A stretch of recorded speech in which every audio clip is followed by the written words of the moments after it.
by saying Happy New Year to you, and I hope that this year is joyful and fulfilling for you in all aspects of your life, especially spiritually. My name is Sylvia Emichetti, and what a 2022 it was for me. It was mostly wonderful and full of joy, especially because I chose to see the wonder and the magic that each moment brought me. And I ended the year with a visit to the land of my birth, Lagos, Nigeria, and that became one of the most beautiful highlights for me. They say that there's no place like home, and this rings true every time. As always, you already know, my videos are my own little way of sharing some of these experiences that I have, that life has taught me, hoping that you might find some benefit from it as well, or at least find some resonance with it. However, you know that words don't teach, so I'm not here to teach anything. Experience is what really teaches us. So I wanted to share this experience with you amongst the many things that I learned in 2022. And I certainly would not be changing this because in the new year, this will also work for me. Why change the winning formula? We have all heard that we are the creators of our own reality. And I've said this in numerous videos that I've posted. But a lot of people are not consciously creating their reality. Instead, they're reacting to what life throws at them. And then they say, oh, but this is the reality, this is how life is. But in the last couple of years, I've realized that in reality, by 8 a.m. in the morning, you are already creating what your 11 o'clock is going to look like. And by 11 o'clock, you have successfully woven what your 7 p.m. would look like. So as the year was winding down for me and I knew that I was traveling to Nigeria, I thought, well, there's no better place for me to test my theory on reality than in a place where many people have given up and they mostly complain about everything not working around them. Maybe when I get there, I could create a reality where everything works for me. Well, don't get me wrong. In Nigeria, there's a lot of poverty. It's for real. The roads are bad. The traffic is horrendous. The people want to escape. The mindset is mostly wrong. But in the middle of this chaos is something wonderful, something magical, something beautiful, something loving, caring, and nurturing, if you choose to see it in the people. And that is what I chose to give my attention to. That is what I focused on. That is what I experienced. Because the more I opened myself to seeing the good, more good showed itself to be seen. And at some point I thought, well, this is the country that many people are complaining about. But it's their choice. They are the ones choosing to find things to complain about.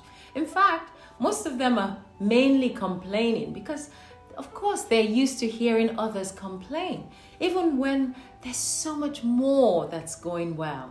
There's so much more to be grateful for. It becomes the main topic in conversations, how bad the country is. And this sips into everybody's vibration, and so they carry it around and share it with themselves energetically. They say, well, guess what happened to me last week? It was so horrible, it was so bad. And they start listing everything that went wrong.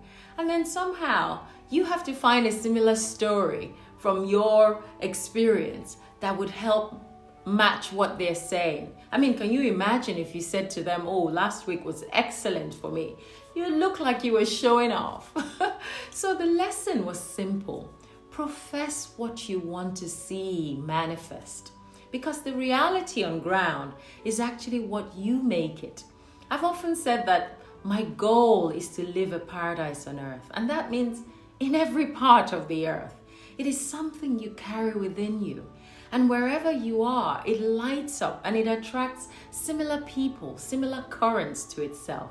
And Lagos was no exception for me. Wherever I went, I chose to see the beauty of the people in the local markets, in the dusty roads, the crying babies, the shopping malls, the parties, my own family, each one of them with their unique gifts, their style, their humanness.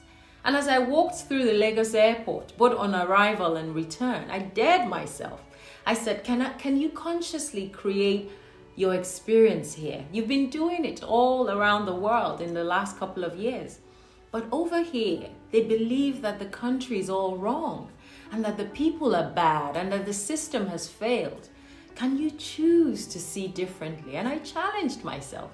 And I told myself, even from the airport, I said, this will be one of the best travel experiences that I've ever had.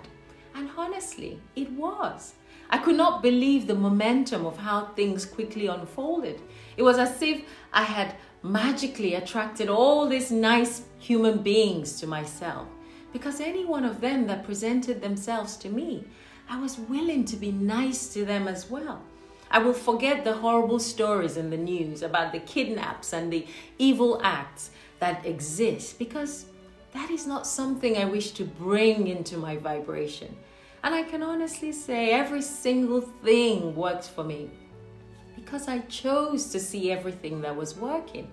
When I woke up in the morning, I will step out barefoot to ground myself in the beautiful sunrise, especially because it was 6 degrees back in London when I left.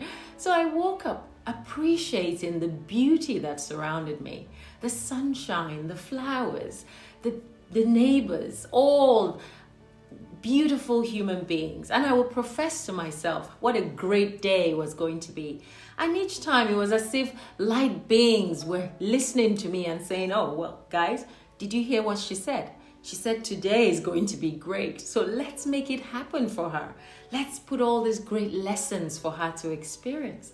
I received so much love and so much help everywhere that I went to than anywhere else I've been in the world. I always used to say that Thailand has some of the most hospitable human beings in the world.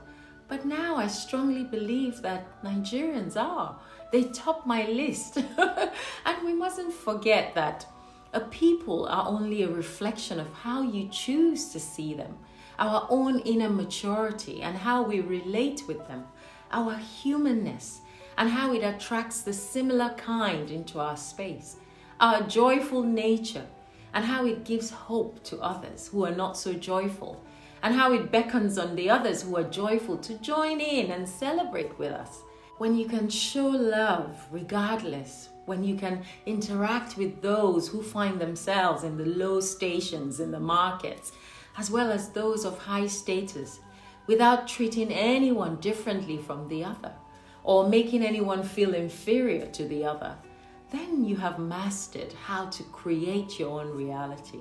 When I realized that, I didn't need the conditions to be perfect. I didn't need things to be a certain way for me to feel good. I didn't need anyone to change themselves or to agree with me and my own ideas for me to feel joy. That recognition made me realize that I can be happy anywhere, Nigeria included. And it gave me a new kind of freedom and a belief in humanity.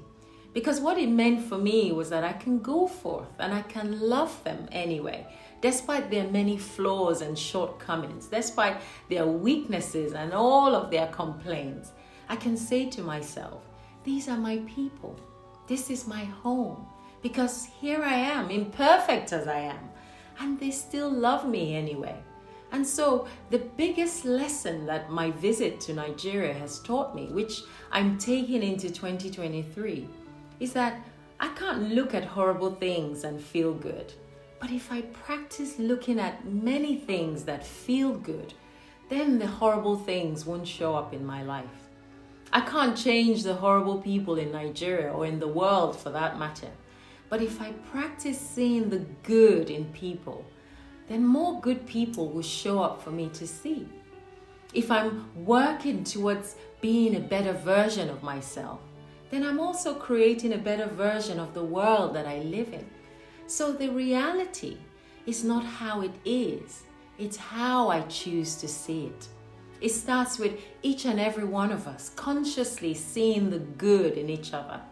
So thank you to everyone I met in Lagos, Nigeria, for showing me this much love. Until next time, be kind to yourself and each other. Bye for now.